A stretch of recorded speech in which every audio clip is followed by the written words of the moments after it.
Friends, ఈరోజు మనం ఒక అద్భుతమైన భక్తితో నిండిన కథ గురించి మాట్లాడుకోబోతున్నాం. అదే శివభక్తుడు కన్నప్ప కథ. కన్నప్ప ఎవరు, అతను శివుని అనుగ్రహాన్ని ఎలా పొందాడు, అతని భక్తి ఎందుకు అంత ప్రత్యేకమైనది, ఈ వీడియోలో మనం ఈ అద్భుతమైన కథ గురించి వివరంగా తెలుసుకుందాం. కాబట్టి వీడియో చివరి వరకు చూసి లైక్, షేర్, సబ్స్క్రైబ్ చేయడం మాత్రం మర్చిపోవద్దు. కన్నప్ప ఒక సామాన్య వేటగాడిగా జన్మించిన తిన్నడు అనే వ్యక్తి. అతను ఆంధ్రప్రదేశ్లోని శ్రీకాళహస్తి సమీపంలో ఉన్న ఉత్తుకూరు ప్రాంతంలో చెంచు గిరిజన కుటుంబంలో జన్మించాడు. అతని తండ్రి నాగవ్యాధుడు, ఒక గిరిజన నాయకుడు. చిన్నప్పటి నుంచి తిన్నడు వేటలో నైపుణ్యం కలిగినవాడు. కానీ అతనికి ఆధ్యాత్మికత లేదా దైవభక్తి గురించి పెద్దగా తెలియదు. అతను నాస్తికుడిగా జీవనం సాగించాడు. కన్నప్ప ఒక సామాన్య వేటగాడు. అతను శివుడి గురించి ఏమీ తెలియని వ్యక్తి. కానీ ఒక రోజు అతని జీవితాన్ని మార్చిన ఒక అద్భుతమైన సంఘటన జరిగింది. ఆ సంఘటన గురించి ఇప్పుడు మనం తెలుసుకుందాం. వీడియో మాత్రం ఎక్కడ స్కిప్ చేయకండి. ఒకరోజు తిన్నడు వేట కోసం అడవిలో తిరుగుతుండగా శ్రీకాళహస్తి సమీపంలో ఒక శివలింగాన్ని, అంటే అదే వాయులింగాన్ని చూశాడు. ఆ శివలింగాన్ని చూసిన క్షణంలో అతని హృదయంలో శివుని పట్ల అపారమైన ప్రేమ మొదలైంది. అతనికి శాస్త్రీయమైన పూజ విధానాలు తెలియవు, కానీ తనకు తెలిసిన రీతిలో శివునికి సేవ చేయడం మొదలుపెట్టాడు. తిన్నడు తన వేటలో లభించిన మాంసాన్ని, అడవిలో సేకరించిన పుష్పాలను, నీటిని తన నోటిలో తీసుకొచ్చి శివలింగంపై సమర్పించేవాడు. ఈ సమర్పణలు సాంప్రదాయ శైవ ఆచారాలకు విరుద్ధంగా ఉన్నప్పటికీ కూడా అతని నిష్కటమైన భక్తిని శివుడు స్వీకరించాడు. రోజు తిన్నడు ఈ విధంగా శివలింగానికి సేవలు చేస్తూ శివభక్తిలో మునిగిపోయేవాడు. ఇక్కడే కన్నప్ప యొక్క భక్తికి ఒక ప్రత్యేకత ఉంది. అతనికి పూజలు, శాస్త్రాలు తెలియవు, కానీ అతని హృదయంలో శివుడి పట్ల నిజమైన ప్రేమ ఉంది. అతను తన వేటలో వచ్చిన మాంసాన్ని, పుష్పాలను, నీటిని శివునికి సమర్పించాడు.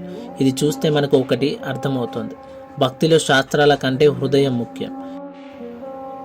ఇంకా ఆసక్తికరమైన సంఘటన ఏమిటి అంటే, ఒకరోజు తిన్నడు శివలింగంపై రక్తం కారుతున్నట్లు గమనించాడు. అది శివుడి కన్ను నుంచి రక్తం కారుతున్నట్లు భావించి ఆ బాధను తగ్గించడానికి తన సొంత కన్నును తీసి శివలింగంపై అర్పించాడు. అతని ఈ త్యాగాన్ని చూసిన శివుడు తిన్నడు రెండవ కన్ను కూడా తీసేందుకు సిద్ధమవుతున్న సమయంలో ప్రత్యక్షమై అతన్ని ఆపాడు. శివుడు కన్నప్ప యొక్క అసాధారణ భక్తికి మెచ్చి అతనికి మోక్షాన్ని ప్రసాదించాడు. అప్పటి నుంచి తిన్నడు కన్నప్పగా పిలువబడ్డాడు, ఎందుకంటే అతని కళ్ళను శివునికి సమర్పించాడు కాబట్టి. కన్నప్ప తన కంటిని శివునికి సమర్పించాడు. ఒక కన్ను తీసిన తర్వాత కూడా రెండో కన్ను కూడా ఇవ్వడానికి సిద్ధమయ్యాడు. ఇంతటి త్యాగం ఎక్కడ చూస్తాం? ఈ భక్తిని చూసి శివుడే ప్రత్యక్షమయ్యాడు, కన్నప్పకు మోక్షాన్ని ఇచ్చాడు. ఇది శివభక్తి యొక్క శక్తి. శ్రీకాళహస్తి ఆలయం గురించి మీకు తెలుసా? ఇక్కడే కన్నప్ప శివలింగాన్ని కనుగొన్నాడు.